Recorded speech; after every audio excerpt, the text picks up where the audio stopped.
Hi everybody. I picked this safe up yesterday for $5 at Habitat, and it's like a drop safe thing. And no combination. Right away I knew, it's going to be hard to get into this thing. I don't have that much experience, but I wanted to see if I could. I kind of wanted to see how the lock worked and everything. So I knew I wasn't going to be able to get in it. So I took my grinder and went in the back of it.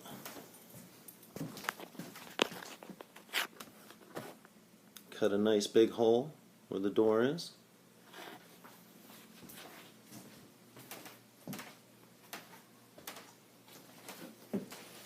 And I got in there.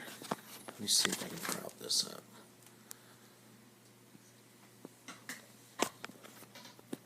And started taking it apart.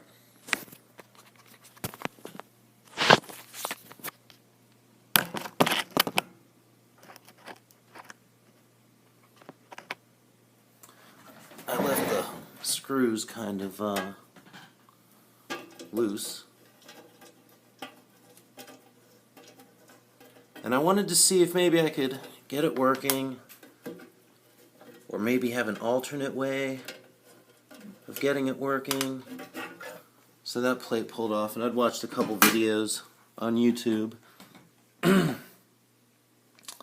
about these digital locks, and couldn't really find anything out about them. So I went in here. Now this is with the door closed.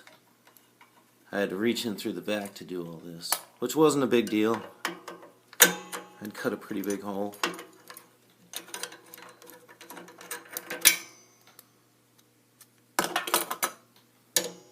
That door's shut.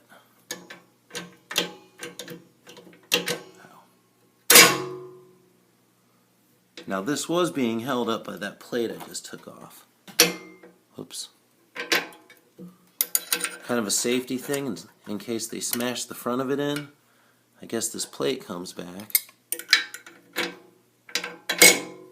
and slides so you can't undo the thing, the lock, which I thought was clever. It's a good idea. Anyway, that fell down. I just stuck it up like that.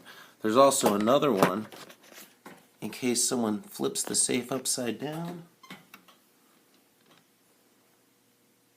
Sorry for the shaky camera. Right here. What that does, it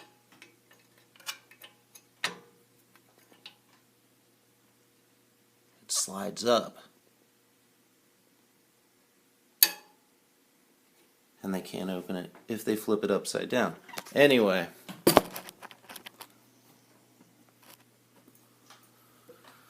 I was like, okay, alright. I know that the code's stored in the motherboard in there.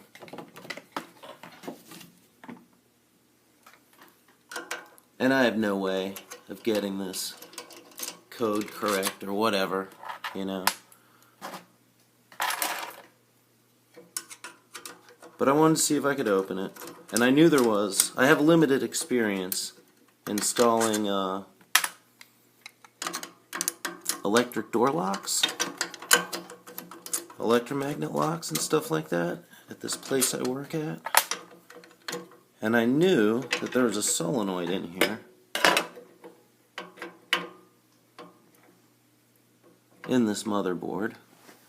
And that's when I was like, okay, I'm familiar with this stuff. There's your little solenoid right here.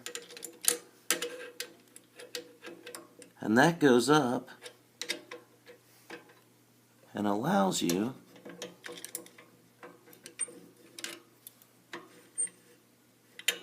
allows the lock to open.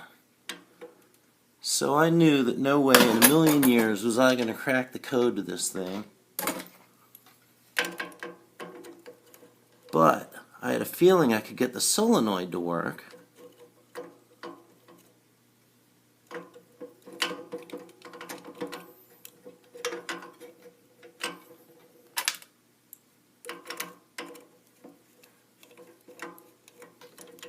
And I knew that the solenoid was plugged into the motherboard after the chip that stores its number.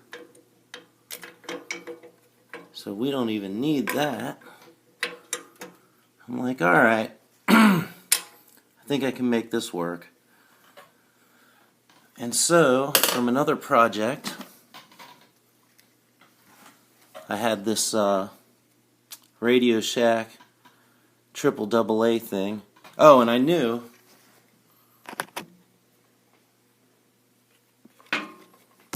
that it was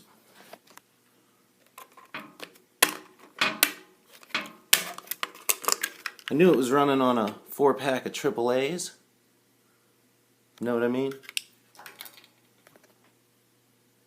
And that those went down to the program board. So, and they look pretty shot out anyway. There's grunge all over them. So I went in here, and there was nothing behind this. There was no key to pick, no lock to pick back there. I checked. So, since I am familiar with solenoids, I said, alright, I can get this thing to work. So I made this. I don't know if you can see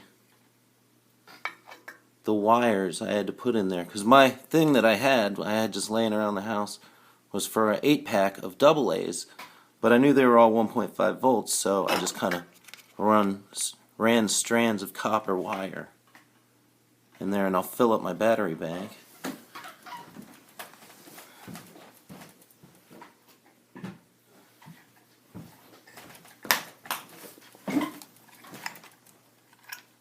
With these 4 guys that I got today.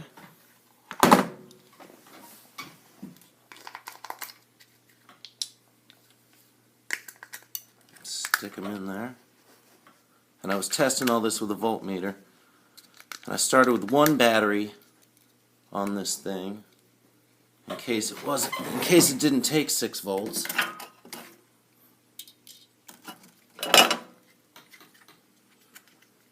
I don't know if there's a right way or wrong way, but I did the red to the yellow wire. And as you can see,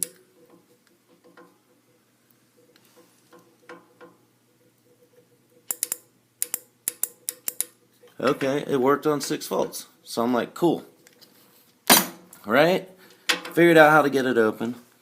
What I want to do is run 2 bypass wires straight from this to the front of the safe somewhere. Scrap the old keypad, scrap all the old boards. I want to make it so I can hit 2 numbers on the keypad and send direct power to the solenoid inside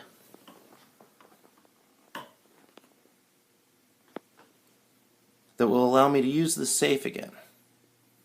So, I haven't made that part yet. I'm trying right now.